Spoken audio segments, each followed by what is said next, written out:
Եվ երբ կառավարիչը հարցրեց նրանց. այս երկուսից որ մեկին եք ուզում, որ ազատ արձակեմ, նրանք պատասխանեցին Բարաբային։ Պիղատոսը հարցրեց. իսկ ինչ անեմ Հիսուսին, Քրիստոս կոչվածին։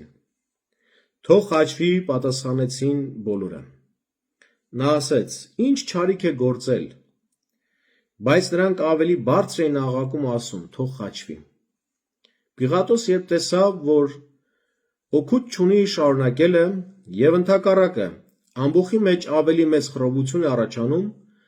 ջուր վերցնելով ձեռքերը լված ժողովրդի առաջ եւ ասաց. անպարտ եմ այս արդար մարդու այրունից, դուք գիտեք։ Ամբոխը պատասխանեց. նրա այրունը թող մեր եւ մեր զավակների վրա լինի։ Ավետարանական այս հայտնի պատմությունը, եթե ժամանակակից իրականության մեջ վերլուծելու լինենք եւ դրան գնահատական տանք, պիտի ասենք, որ դա ժողովրդավարության լավագույն արտահայտչաձևերից մեկն է։ Ժողովուրդը որոշեց, բազմությունը որոշեց եւ կուսակալը, այս դեպքում Պիղատոսը, այդ որոշմանը կամ այդ որոշման հետ հաշվի նստեց։ Ընդամենը մեկ օր առաջ Հայաստանի Հանրապետության վարչապետի պաշտոնը զբաղեցնող անձնավորությունը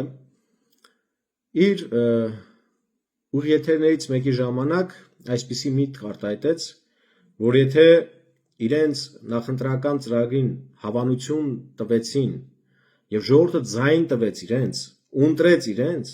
ապա ժողովրդի միջոցով իրենց պիտի ձայն տա նաեւ Աստված, քանի որ խոսքը վերաբերում էր հայոց հայրապետին հեռացնելու եւ նրա փոխարեն նոր հայրապետի ընտրություններ կազմակերպելուն եւ եկեղեցու կանոնադրությունը փոխելուն եւ այլն։ Փորձեց արդարացնել իր այդ քաղաքական որոշումը,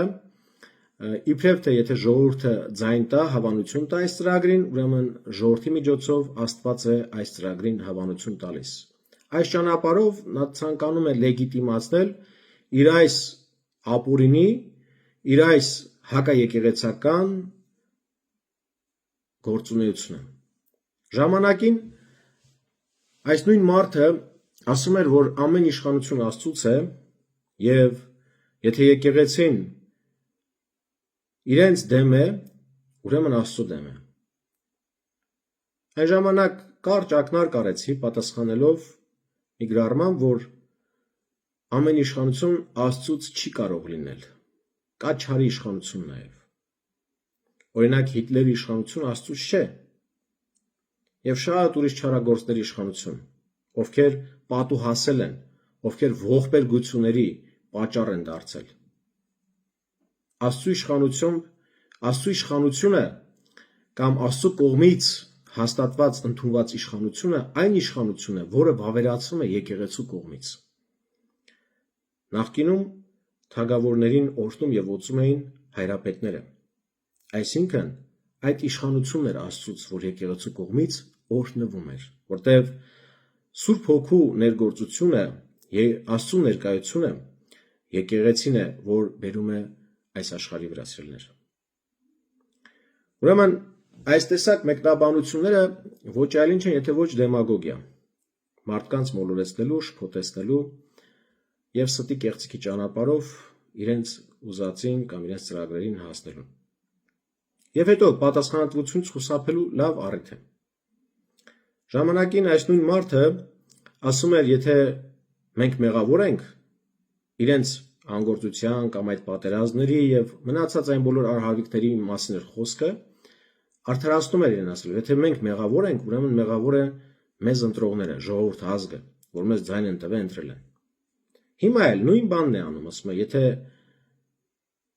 մարդիկ ձայն տան, ուրեմն Աստվածա ձայն տվողը, հետեւաբար մենք կապ չունենք։ Հետևաբար մենք մեղավոր չենք։ Մենք ընդհանրապես առաջարկում ենք, բայց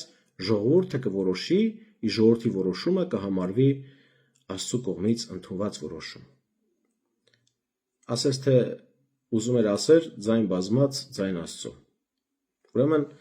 ավետարանից այս դրվագը, որ ընթերցեցի ձեզ, Քրիստոսի խաչելության դրվագն է։ այն երկխոսությունը Պիղատոսի եւ հրեական ամբոխի միջև, որոնք պահանջում էին Քրիստոսին խաչել եւ պահանջում էին բոլորը։ Դա չի նշանակում, որ նրանք ճիշտ էին։ Դա չի նշանակում, որ Քրիստոս մեղավոր էր եւ արժանի էր խաչվելու։ Այնպես չէ, որ սիրելիներս, բազմության ձայնը հավասար է Աստծո ձայնին։ Երբեմն Աստծո ձայնը բազմության ձայնին հակառակն է, սիրելիներս։ Եվ երբեմն, սիրելիներ, մարդիկ ժամանակ առ ժամանակ այս երևույթը օգտագործում են, այս սկզբունքը ոչ թե երևույթը, օգտագործում են ձայն բազմած ձայն Աստծո արտահայտությունը կամ խորհուրդը կամ իմաստը օգտագործում են մարդկանց մանիպուլացնելու համար։ Սա հերթական դեմագոգիաներից մեկն էր, որ այս անձնավորությունը թույլ տվեց եւ պատասխանատվությունը ժողովրդի վրա դրեց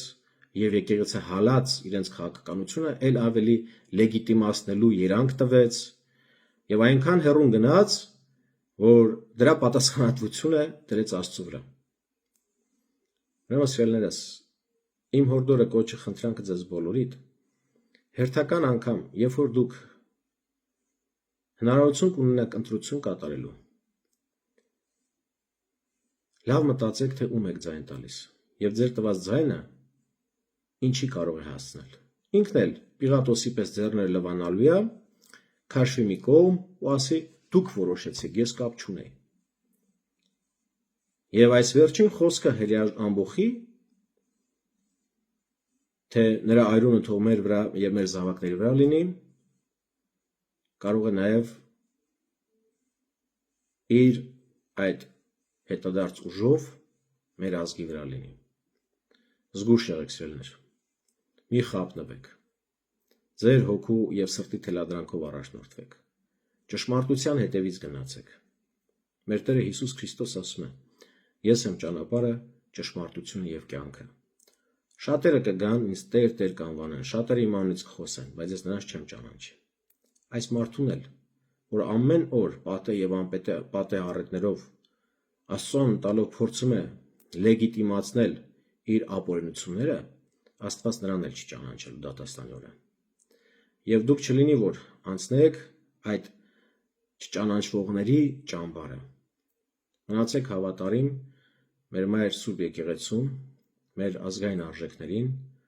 եւ Աստված օրհնի ու պահպանի մեր ազգին։